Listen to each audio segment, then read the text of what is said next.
Back everyone. About a month ago, President Bola Tinubu celebrated his first year in office. While some analysts in their keen assessments have been quick to knock the president, saying his policies have made Nigerians uncomfortable, other analysts have so far sympathized with him. And those sympathetic to the current administration argued that its ability to take tough decisions with long-term multi-layered benefit and devastating situations is remarkable and should be commended, because its predecessors had mustered no courage to take the daring but thorny economic path in a bid to rescue the country's declining fortunes. First year is over, and the administration has begun its second year in office. Tonight's X-ray, what should be its focal points within the next 12 months, and what Nigerians should expect. Joining me for this conversation is Nigerian Ngilale, Special Advisor to the President on Media and Publicity. Good evening to you, Mr. Ngilale. Thanks a lot for joining us this evening. Thank you for always. Good evening to you, my dear sister, and good evening to all of our esteemed viewers.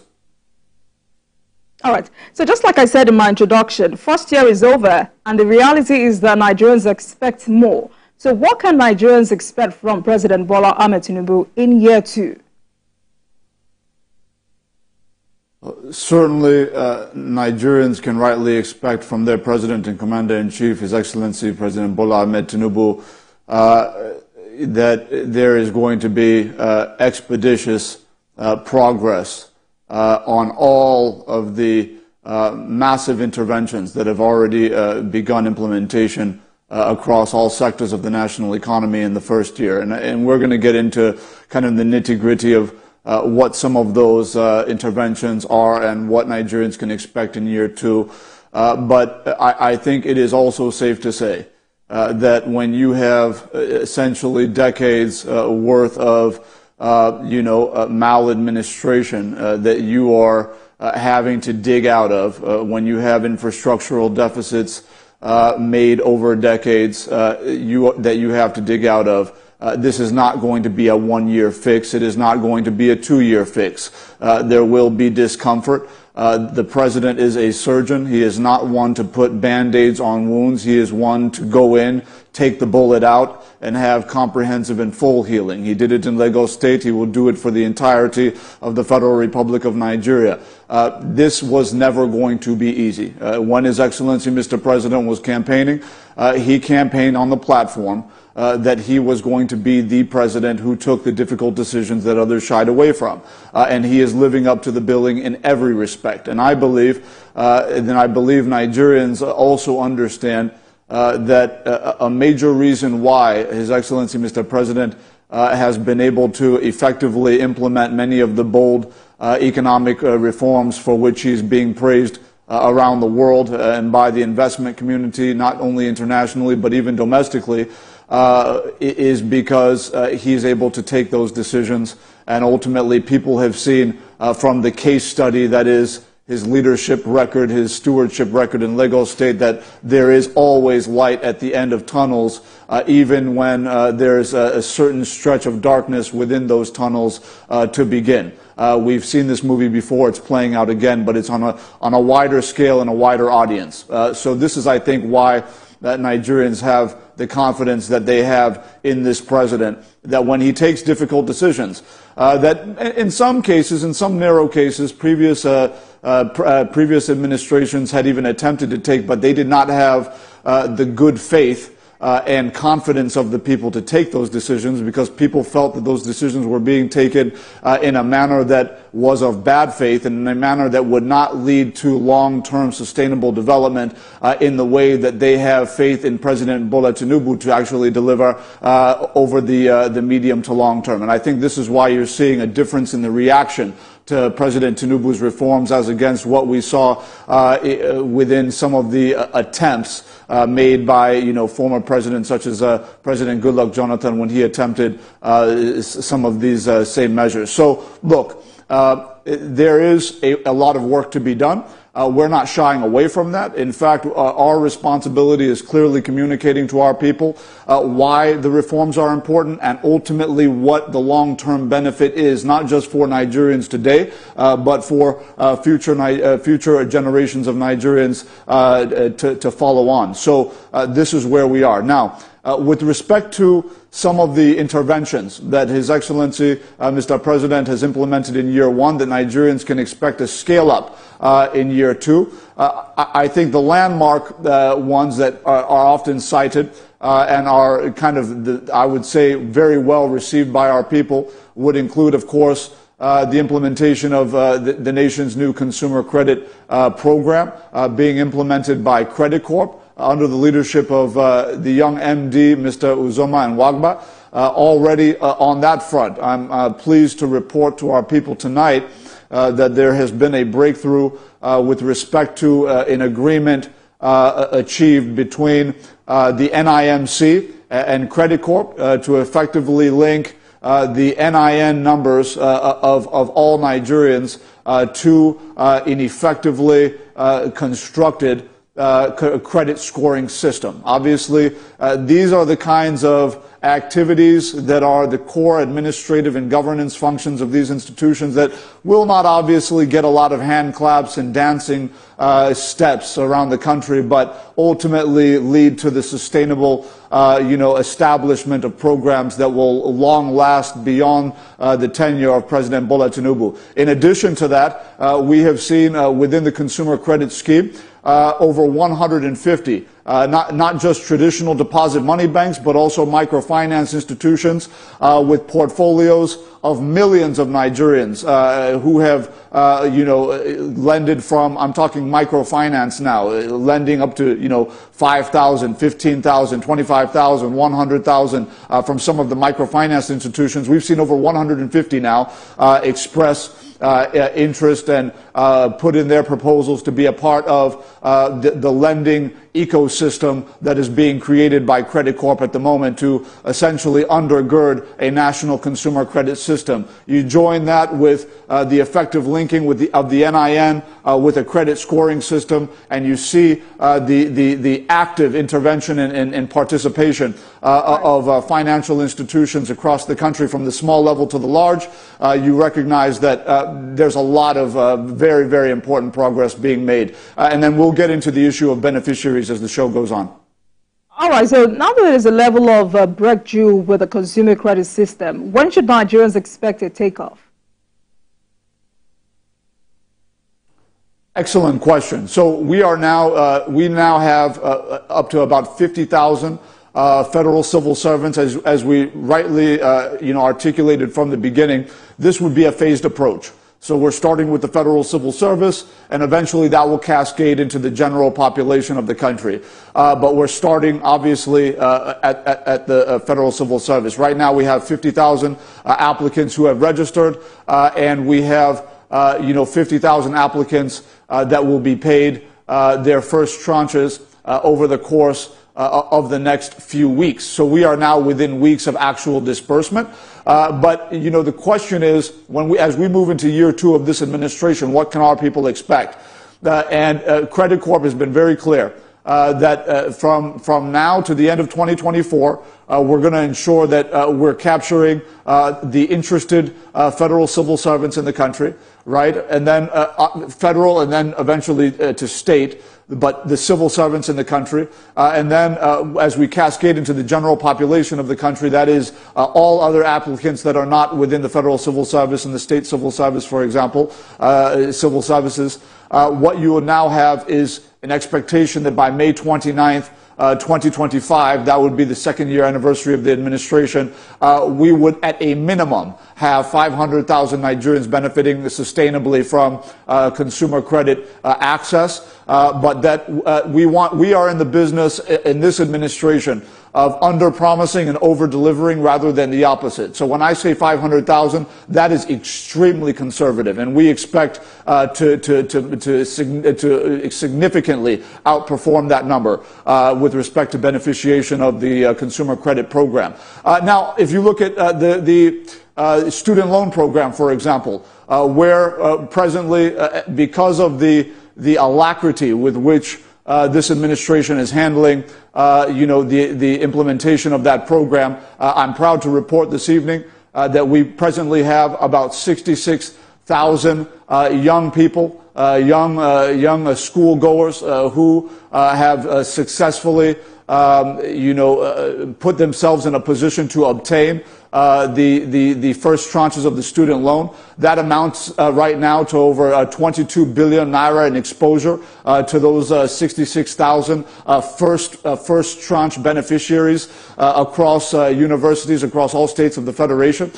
So that's going on. We expect that by the end of this year, we would have been able to scale that up to over 250,000 students across the country benefiting, not just again from tuition, but to actual upkeep that obviously envisages and includes their stay in hostel facilities, their feeding allowances, transportation allowances, book purchase allowances, etc., all inclusive. So we are making very good progress on that. And again, we're within weeks now, not months, of the first disbursements of those facilities. But I really do think it's extremely important as we move into year 2 of His Excellency President Bola Tinubu's administration to recognize that the interventions the president is making are at a scale that all of us agree can afford to be expanded. But we are also pragmatists. We do not in government, neither in government and certainly not within our households, do we wave magic wands and good things just happen. You have to be pragmatic about what the fiscal space looks like, how much money you have, and ultimately how you can apply that across the board to achieve the scaling effect that you want within the intervention programs that you've established. Where we are right now is in a situation where all Nigerians know that we're in a constrained fiscal environment, right? Where we are essentially trying to cobble together bits of finance to be able to make maximum impact on the greatest number of Nigerians possible. But we recognize that with a population of 220, 230 million people, it requires massive scale, that the kind of numbers we're talking about right now, it's just not going to cover that scale. So we are very, very open with our people about the fact that right now, in addition to many other, measures that the president is putting in place to try and kind of open up the fiscal space. Let me come in there because, I mean, those yes, critical please. of the administration's first-year performance had premised their arguments on the soaring cost of living and food inflation, which they said resulted from the removal of fuel subsidy and other reforms. So let me ask: is there any going back on some of the reforms that have been criticized in year 1? Would there be any reversal or any adjustments of any kind? This president is a man who's been known throughout his entire career, whether it be in politics or in governance and administration, to fix his eyes on a target, on an objective, and he will achieve it. And part of having that mind state is understanding that when you start something, you finish it. You don't equivocate because you run into some storms or some turbulence. You have to climb through those clouds before you get to cruising altitude. The president understands that better than anybody. There's no turning back. With respect to what you mentioned about the president's bold reforms in the nation's fuel subsidy regime, I think it is well known to Nigerians at this stage that when you look just at the empirical evidence, this is not a sentimental or political conversation. This is a developmental conversation, and developmental conversations are based on facts and figures and data. When you look across the West African sub-region at the moment, what you would recognize is that in Senegal, for example, you are seeing pump price at about 2,400 naira per liter. If you go to the Ivory Coast, it's at about 2,100 naira per liter. If you go to Sierra Leone, it's at about 2,200 naira per liter. If you go to Central African Republic, next not too far away, it's at 2,600 naira per liter. Even our neighbor here in Cameroon is at 2,000 naira per liter. Right now, there is no country in the West African sub-region that is selling PMS at the pump for less than 1,400 naira per liter. Nigeria is currently selling PMS at the pump between a band of essentially 568 and 637 naira per liter. So obviously that is going to have massive impact on, kind of constraining the fiscal space at a time when government is working extremely hard to try and scale up these interventionist programs that will actually ultimately have long-lasting impact on Nigerian families across the country with respect to consumer credit, with respect to the student loan program, with respect to MSME capitalization, with respect to infrastructure development across sectors, from gas pipelines to roadways to railways to airports to seaports, power stations and the like, with respect to making sure that we can provide seedlings and low-cost affordable low-interest finance to our farmers across the country, that we can provide mechanization and tractors to our farmers across the country so that we can move away from antiquated and low-yield producing agricultural practices into modernized, mechanized agricultural practices. I mean, these things require finance, and they require finance in a way that has to, deal with the needs and requirements and demands of 230 million Nigerian citizens. So Nigerians recognize that there are certain things going on in terms of the management of some of these reforms around the fuel subsidy that have constrained the nation's fiscal space, particularly when you understand what's going on, what the realities are within the West African sub-region, within the continent of Africa, and indeed around the world, what pump price actually is. And so I think there's obviously a lot. Yes, please. Talking about whether there is sufficient scale to government interventions. I mean, when we look at our population size, is there enough support for the populace?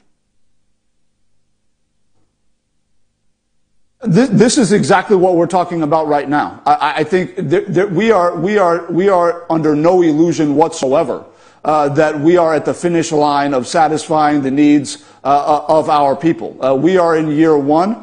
We are in year two, barely into year two, of an effort to essentially deal with 60 years worth of challenge and intransigent kind of institutional and policy frameworks that have proven very difficult to deal with over time. But the president has been dealing with them, and Nigerians know that he has been dealing with them. And I think because of their confidence in his ability to turn these bold reforms into a sustainably growing and inclusive economy that caters to the needs of all Nigerians rather than a small segment of the Nigerian elite, this is why you're seeing the reaction to his reforms being more, yes, difficult. People are complaining. People are not necessarily dancing and are not necessarily happy about the temporary pains brought on by these reforms, but there's certainly understanding to the extent that to the 2.2 billion standard cubic feet per day transmission capacity of the new Ajaokuta to Kaduna to Kano gas pipeline that is being completed in September. So by September, what Nigerians should expect is that the AKK gas pipeline, which is going to take care of essentially northern gas supply, right, all the way through the Middle Belt up to the core north, into the northwest, through that branch, that you're going to have a full triangulation of a new arrival of 2.2 billion standard cubic feet per day worth of gas transmission capacity. That is revolutionary. That is transformational for industry across the east, the west, and the north, and the Middle Belt, when that's completed in September. So that's something that's very exciting. In addition to that, we should expect that there will be massive progress made on the Lagos to Calabar superhighway. The president is being very aggressive about the execution of that particular project that is ultimately going to link not just, again, a bit of a misconception with respect to how that highway is going to impact on the national economy. There's this myopic view among some analysts who we listen to on television that is just linking essentially the southwest to the Niger Delta. When in fact, yes, directly it does that. It opens up all sorts of economic opportunity in terms of tourism, in terms of logistics, manufacturing, and the like across the Niger Delta and the coastal states, of course. But what it also does is it serves as a kind of a foundation infrastructure that is also going to link the eastern, central, and western corridors of the federal highway system in the country. The A1 that deals with the Lagos to Sokoto highway, the A2 that deals with the Warri to Kaduna to Kano to Daura, Federal Expressway, the A3 that deals with Port Harcourt all the way up through Bauchi to Kano to Maiduguri, and of course the A4 that links Calabar to Ogoja all the way to Numan, into Jalingo, into Maiduguri. All of this, that Lagos to superhighway is effectively going to connect the A1, the A2, the A3, and the A4 along that new, base infrastructure that's going to be supporting it from while linking the coastal states. Right. That is going to be aggressively attacked within year 2, in addition to so many other projects. All right, so yes. Still on infrastructure, are these new projects embarked upon by this administration or abandoned projects that have been abandoned by past administration?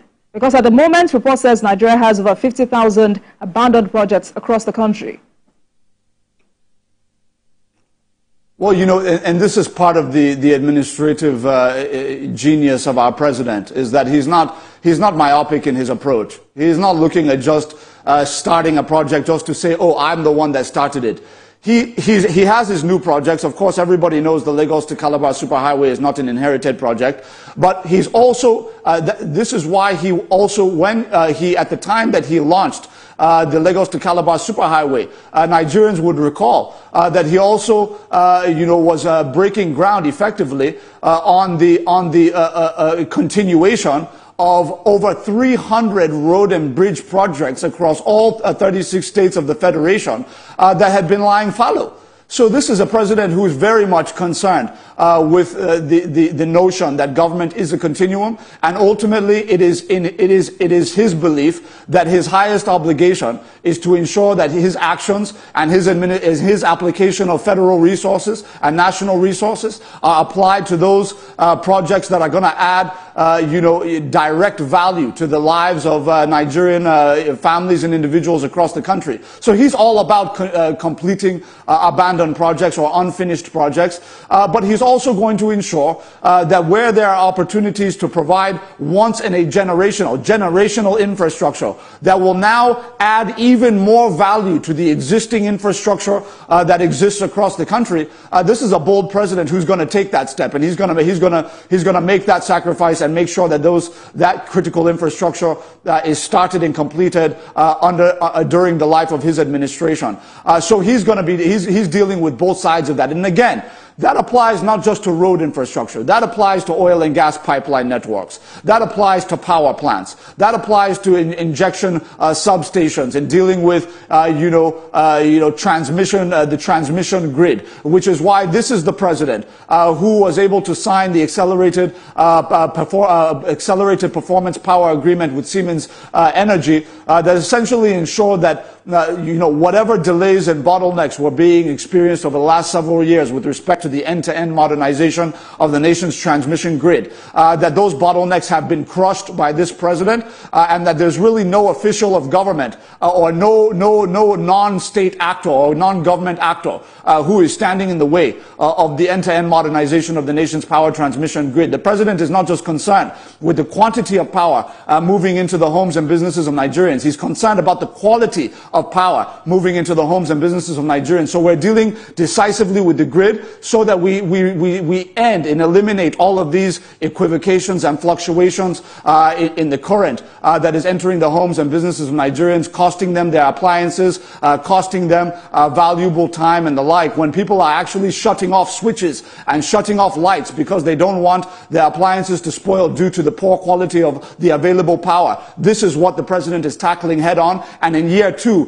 Nigerians should expect an expeditious completion of the first phase of the end-to-end modernization of the nation's power transmission grid, in addition to all that I've already mentioned. I can go on and on. We haven't gone into housing. We haven't gone into, agriculture. We haven't gone into so many other areas where the president has already implemented landmark progress in year 1 and will double up in year 2. All right. Before then, let's talk about insecurity, which remains a challenge to food production in Nigeria. So how is government tackling this in year two? This is obviously a very important issue. I think, all fair-minded analysts would recognize the state of affairs with respect to national security in various regions of the country on May 29th, 2023, the day the president was sworn into office. At the time, you would recall that police stations were being burnt down across the southeastern geopolitical zone. Police officers were being grossly, in very brutal fashion, murdered by criminal elements within that zone, not just secessionist elements, but just core criminal, elements within that zone. And over the course of the first year of this administration, public institutions across the Southeast are no longer being burnt down. You are no longer seeing the mass mutilation of security agents across that zone. We've seen relative normalcy and peace be restored. People are leaving their homes and going to, their market squares all days of the week in the zone now, as against what it was when the president took over. That's just one zone where we've recorded massive progress. But the nature of national security is such that when you make a lot of progress, the attention naturally of the citizenry will go on to other things, right? Like economic reforms, some of the challenges being experienced with respect to food inflation and the like. The focus will no longer be on insecurity because obviously in certain regions it's being well handled by the administration of President Bola Ahmed Tinubu through the effective coordination also of the National Security Advisor to the President and the person of Malam Nuhu Ribadu. There's so much going on. But I think aside from the Southeast, I think if you look at the North, or where we were in the Northeast, yes, where we had recorded a lot of progress, and we should acknowledge that a lot of progress was recorded during the administration of the former President Muhammadu Buhari, that we still had a lot of work to do on day one of this administration. And the President has been, as the Commander-in-Chief, on this matter. When he wakes up, when he goes to sleep, this is what he's dealing with. And we've seen the progress from the time he took office to now in the Northeast, as well as in the Northwest. When Mr. President took over, we had massive casualties still being recorded across the Northwest with respect to the activities of bandits. We are not yet at the finish line. I'm not suggesting that everything is perfect in the Northwest or the Northeast at the moment, but certainly when you compare what we were seeing when Mr. President took over to what we're seeing today, there is no doubt that we have made substantial progress in the right direction on the insecurity question across multiple theaters of activity in the country. I think the other point to mention is not just to talk about reduction of casualties, the resettlement of previously displaced populations across the Northeast, the Northwest, and the North Central, but it's also pertinent to also identify who are those criminal elements and whether or not they're still on the field. Insecurity is not simply dealt with because you put men out there in the field to surveil, right? It's dealt with because you are able to eradicate those who are generating the threats against the nation's security. And that is what this president has done. When you look at those who headed, Boko Haram, those who headed ISWAP, those who headed other bandit gangs and other syndicated criminal gangs across the Northeast, Northwest, and even in the Middle Belt in places like Benue. These are the people that we had been hearing about for over a decade, some for 15 years, have been totally exterminated, taken off of the battlefield. So the restoration of peace and the resettlement of people who are previously displaced is made possible by the elimination of the threats that were existing when Mr. President took office, but are no longer existing today because of the work that has been done under this Commander-in-Chief. All right. I mean, this is a serious issue that we cannot exhaust in 1 hour. But let's move on quickly. What can Nigerians expect from the president's people-facing programs in year two in terms of the raw numbers? Well, I think a lot of what I've addressed during the course of this program with respect to, all the fact that within 1 year, of his administration, he has directly impacted more SMEs than any group of years, I think, of any administration before him. He has done very well with respect to that. I think when we talk about the interventions with respect to the student loan program and, of course, the consumer credit program, which I've mentioned, obviously there will be more to say in the months to come. But the fact that the legislative architecture and the administrative and governance architecture and superstructure of those programs for the sustainable implementation of those programs beyond the life of this administration, the fact that that has been completed, I think is something that Nigerians are seeing and watching very, very closely. But ultimately, that's a story that's going to continue to unfold over the next few months.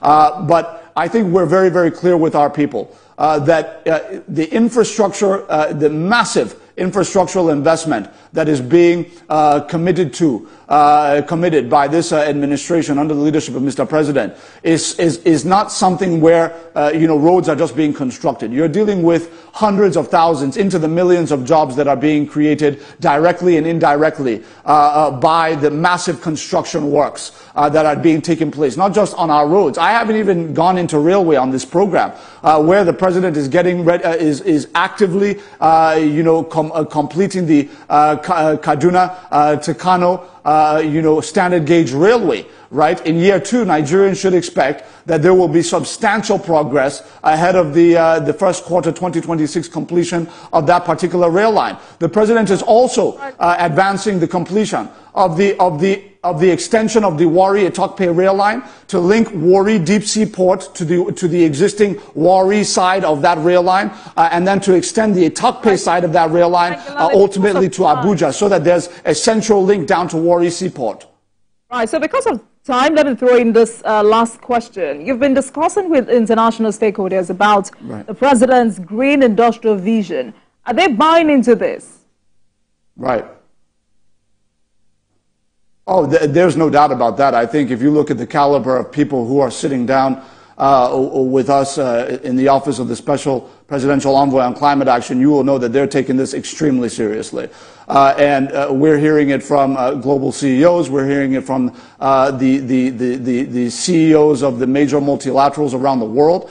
There is immense interest, not just because they recognize that we have a private sector and investor-driven program for the development of Nigeria's first ever green industrial zone, but that it has the full political will and support of President Bola Ahmed Tinubu, and that it is being developed and led in the arrangement by the Infrastructure Corporation of Nigeria, which is backed by the Africa Finance Corporation, the CBN, and the NSIA. People recognize that this is not one of your typical white elephant projects that we've seen in Nigerian history, where the Nigerian government simply puts out $1 billion or some massive amount of public resource that's already scarce, right? And then some officials misapply it in the name of some zone or in the name of some mega project. No, that's not what we're doing. What we're doing is setting the foundation with all of the regulatory and tax and financial incentives to ensure that the private sector drives it with private capital, so that our business is only to ensure that we are creating the environment for them to come in, understanding that we are leveraging on the global move toward climate action and the trillions of dollars that are going to be going into climate decarbonization and climate action initiatives. With the market size that we have, the unique advantage that we have, and the president understands this more than anybody because it is his vision that we're implementing, is that when you have the market size we have, 230 million Nigerians, and by the way, these multilaterals understand very well that in 20 years, our population is going to double into the realm of about 450 million, 500 million Nigerian citizens indigenous, that we are the perfect market to have a renewable energy and climate adaptation technology manufacturing hub for not just a Nigerian, local demand, supply for local demand, but also for regional demand in West Africa and ultimately continental demand. This is the vision, and this is why people are keying into it. All right. As you said a lot tonight, and I must say that the reality is that Nigerians are expecting so much from the president, and we pray that the president meets and surpasses all of these expectations. Thank you so much for joining us this night. I've been speaking with Ajuri Ngalale, Special Advisor to the President on Media and Publicity. Thank you so much for joining us. Thank you for your time. Thank you so much for having me. And good night, and God bless you all. Thank you. Thank you so much for watching, everyone. That marks the end of today's episode of Politics Tonight. But you can watch the repeat broadcast of this episode at